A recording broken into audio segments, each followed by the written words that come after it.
Good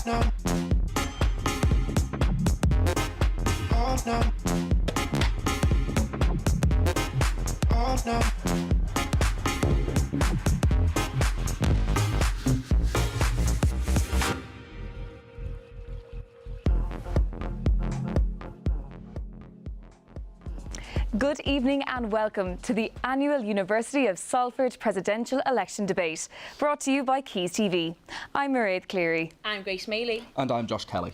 Tonight, 4 candidates who have different views on the future of our students' union are fighting for our votes in order to become your next president. An array of candidates join us in the studio tonight, and over the next hour and a half, they will debate live, taking your questions.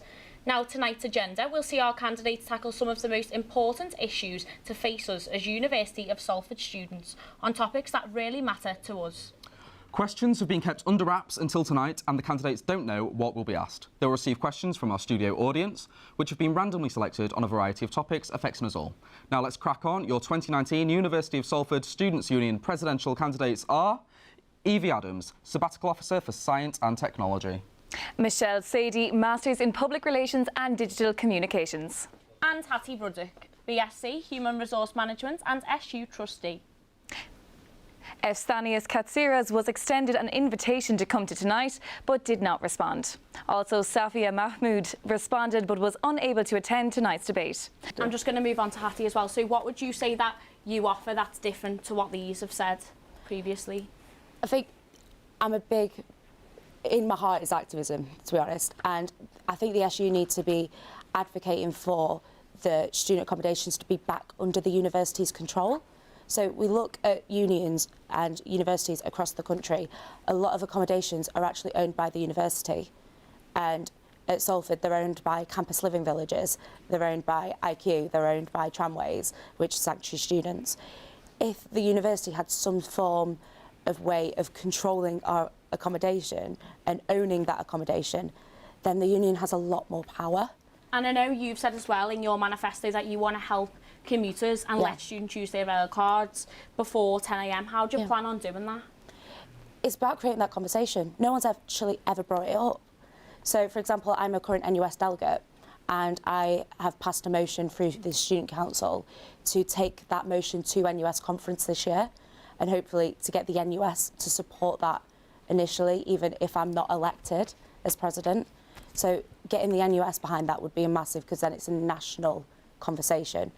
But if Salford could create that conversation just with Greater Manchester Transport, then at least it's on the agenda. At least we're starting to make that progress, because I'm not promising that that's going to happen because it's a national thing, but I'll definitely fight the good fight for it. And Evie, what have you got to compete with that? Just adding on to what Hattie actually said, so as a sabbatical officer that's currently here, I'm working at the moment and I've been invited on the Greater Student Manchester Assembly, so that's Bolton University, the Royal College of Music, MMU and UOM, and we're working together already to tackle transport issues. This has already been raised that it's a current issue for all commuter students in the Greater Manchester area, so that topic is already being brought up. The fact it's going to NUS is even more lobbying, it's even more support, it's getting politicians aware of it on a local and a national scale. But I think what makes me different is the fact that I moved to Salford. I didn't know anyone when I first lived here, and I made friends here and I've made so many amazing contacts. But I think the biggest thing for me is the housing, the support and advice, but perhaps looking at what other unions do, getting accreditation so landlords get accredited on what they do and what standard they hold.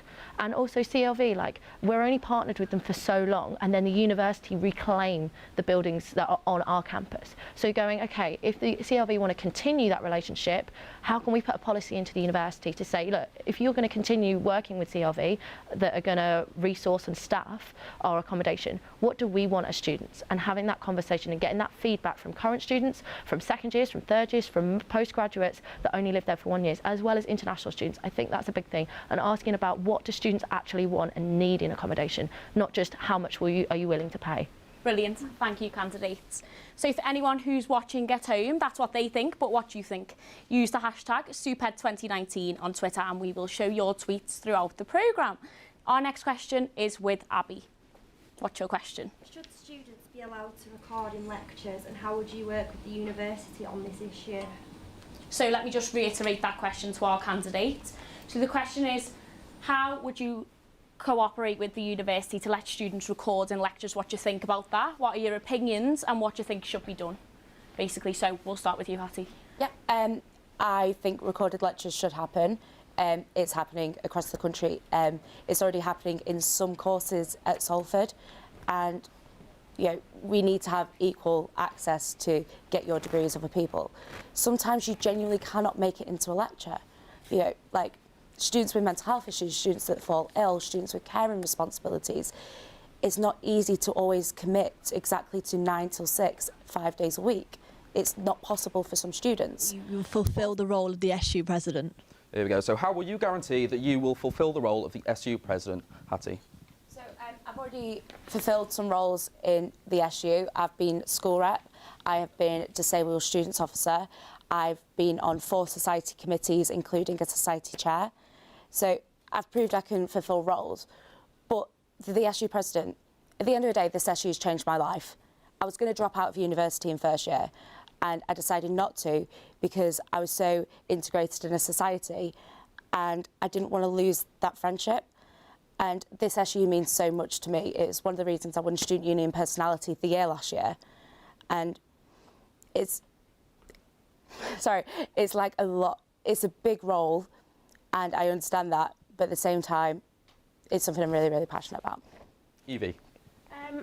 For me to fulfil the role, well, this past 10 months, I've been working as a sabbatical officer for science and technology. And from that, I've had the scrutiny committee, I've been accountable to students every day that I turn up for my job. And I think that's half of me already trying to fulfil this role.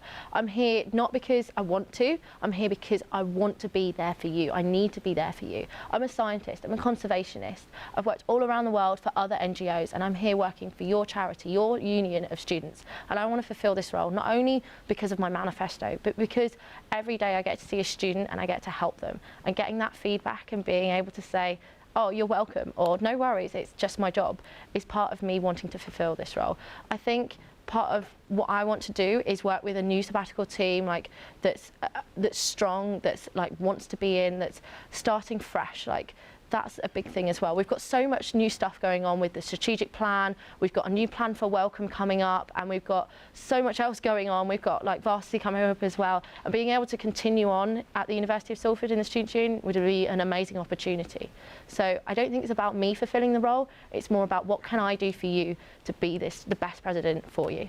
Wonderful, thank you. Michelle, how would you fulfil the role as the SU president?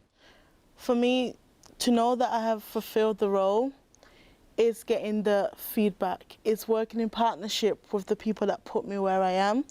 And for me, that's the most important thing. So if I can look at someone who elected me and say, did I do what I promised I was going to do? I said I wanted to do this and this and this in my manifesto. Did I do it? And if not, why do you think that? Or what could I have done better? Because I think in a role like as a president, yes, you're a president, but you're also in charge of different parts, but you're not running people, and that's what you need to also understand. So for me, it's about making sure there's that rapport the whole time. All of you, thank you. Well, there you have it, ladies and gentlemen. Please give a round of applause to our presidential candidates for 2019. They've done a fantastic job this evening, and that is all from us here at QuaysTV, coming to you live from Media City, UK. Thank you so much to our studio audience for joining us here tonight, and thank you for watching within the university and at home. Voting is open until tomorrow at 4 p.m, so make sure to vote for your next president. Voting is also open for all other voluntary positions within the university. That's all from us. We'll see you next year. Goodbye. Bye-bye. Goodbye. Now, well done.